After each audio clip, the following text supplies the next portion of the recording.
Assalomu alaykum hammaga. Navbatdagi obyektimiz Oltiariq Eski-Arab qishlog'ida.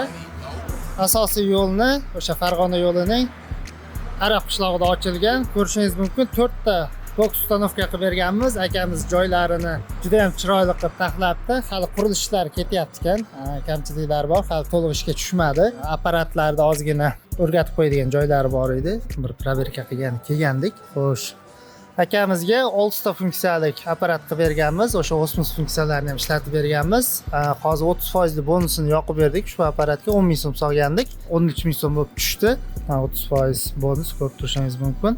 Zakazga binoan o'zlarining logotiplarini qo'yib berganmiz. Bu bokslarimizda bilsalang VIP NFC kartalari bor. Undan tashqari ostatkalarda yig'ib oladigan kartasi ham tushadi. Bu yerga o'sha klikdan to'lash uchun maxsus naklenkalar ulanadi. Bilasizlar, biz apparatlarda analitika xizmatlari bor va yana hali hech kimda yo'q hozircha avtopauzalik versiyamiz hisoblanadi.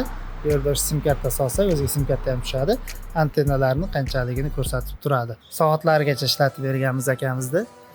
Xudo xohlasa motorxonalar ozgina kichikroq bo'lib qolgan ekan, lekin kichkina bo'lishiga qaramasdan apparatlarda o'sha idealni qilib ustanovka qilib berdik. Bu yerda pochkalar tagida ximikatlar zapravkasi qilinadi. 1 tonnalik osmos apparat ustanovka qilingan.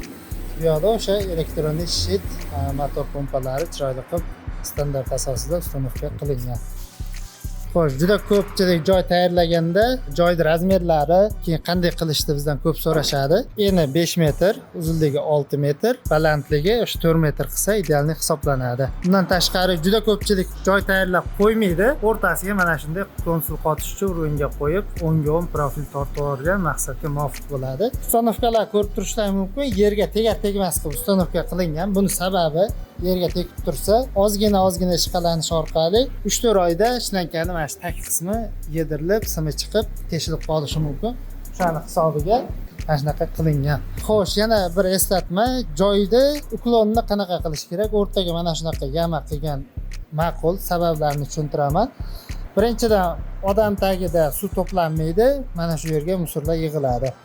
Keyin ko'p mashinalar loy bo'lib keladi. O'sha loy bo'lib kelganning hisobiga loylar bu yerda cho'kib, bu yoqqa faqat toza suv o'tganning hisobiga bu ariqlari tezda to'lib qolmaydi. Xo'sh, keyin buni ustiga o'sha mashina tushib ketmasligi uchun maxsus qopqoq yasatib qo'yasizlar, xuddi shunga o'xshagan. Videomiz manfaatli bo'lgan bo'lsa, pastda kontakt qoldiramiz. Yana qo'shimcha savollaring bo'lsa, bemalol aloqaga chiqishlari mumkin. Polidvijatellarimiz nerjinkadan hisoblanadi. Jag'lari o'sha katta ochiladi. Ertaga zaynab ketib muammo qilmaydi. E'tiborlaringiz uchun rahmat. Quramoy barakali biznes.